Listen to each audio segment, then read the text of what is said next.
मुस्लिम गुंडों से है तो वह दलित है। ये तो फैक्ट है। आखिर इस सच्चाई को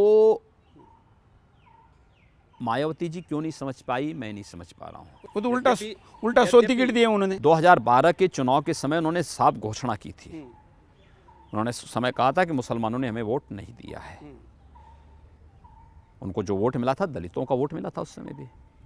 लेकिन मायावती जी ने दलितों के साथ बड़ा अनर्थ किया है। जो नया उन्होंने एक मुस्लिम वाला बनाने का प्रयास किया है, और मुझे लगता है कि दलित समुदाय किसी भी स्थिति में उसको स्वीकार नहीं कर सकता है। उसके हितों की रक्षा करने वाला, उसको सुरक्षा प्रदान करने वाला ही उसका वोट पा सकता है। और मैं इस बात को दावे के साथ कह सकता हूं कि बड़ी मात्रा में दलित समुदाय का वोट भारतीय वो लोकसभा के समय तो आपके पास आया था, लेकिन क्या वो अभी बना रहेगा? अभी भी आएगा, क्योंकि लोगों ने उनके मन में कुछ भ्रम डालने की कोशिश की है। से कुछ नहीं होगा। वो जो चीज़ को फेस कर रहा है, आखिर क्योंकि मुसलमानों से ग्राउंड पे दंगा और सारे मामलों में ज़्यादा लड़ने वाला तो दलित ही होता है। व्यापारी हिंदू या बिजनेसमैन हिंदू तो नहीं जाता। मुजफ्फरनगर का दंगा रहा हो, बरेली का रहा हो, कानपुर का रहा हो, लखनऊ का रहा हो, मेरठ का रहा हो, मुरादाबाद का रहा हो, आगरा का रहा हो, कहीं भी आप देखिए वह दंगा हिंदू में कोई था तो दलित था जो उससे पीड़ित था और को फेस कर रहा था। सर्वाधिक लोग इस सरकार में दलित उत्पीड़न की सर्वाधिक घटनाएं समाजवादी पार्टी के समय में हुई हैं, तो इसलिए हुई हैं क्योंकि एक वर्ग विशेष को प्रश्रय देकर के उन दलितों पर अत्याचार करने, शोषण करने की खुली छूट समाजवादी पार्टी की सरकार ने किया था।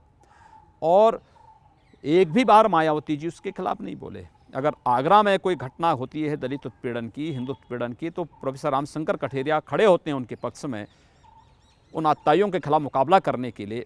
मुजफ्फरनगर में होता है क्योंकि संजीव बालवन और सुरेश राणा होते हैं, वहाँ पर खड़ा होते हैं उन दलितों के पक्ष में। मुरादाबाद में होते हैं तो कोई सर्वेश सिंह खड़े होते हैं उनके पक्ष में। आपके बरेली में होते हैं तो वहाँ पर कोई इस प्रकार का ही कोई भारतीय जनता पार्टी हिंदू संगठनों का नेता खड़ा होता है। जब उन पर विपत्ति आएगी तब मायावती जी शांत तो होंगी। अखिलेश यादव अपना वोट बैंक मजबूत करने के लिए उन पर अत्याचार कराएगा, और जब चुनाव की बात आएगी तब मायावती जी को दलित याद आ जाएगा। ये नहीं चल सकता है। दलित अपने स्वाभिमान और सम्मान की रक्षा करने के लिए संकल्पित है, और वह इस बात को भी जानता है। आप इस बात को देखेंगे यूपी में, यूपी का दलित सर्वाधिक राम भक्त है। कोई अपर कास्ट का व्यक्ति अपने नाम के साथ राम नहीं जोड़ता, लेकिन उत्तर प्रदेश का दलित अपने साथ नाम के साथ राम जोड़ता है।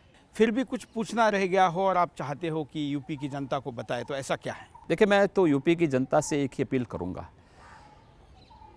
कि उत्तर प्रदेश के सामने पहचान का संकट खड़ा हुआ है, और जिन लोगों ने पीड़ा दी है उनको समर्थन न करें, कभी नहीं, कतई ना। बिल्कुल। तो चलिए, आपने समय निकाला और चलते चलते में आए। इतने व्यस्त समय में आज आप स्टार प्रचारक, most demanded person of UP politics है, तो आपका हम आभारी है। और आभार व्यक्त करने के साथ साथ आपको मुख्यमंत्री बनने के लिए भी शुभकामनाएं देते हैं। बहुत बहुत धन्यवाद। नमस्कार।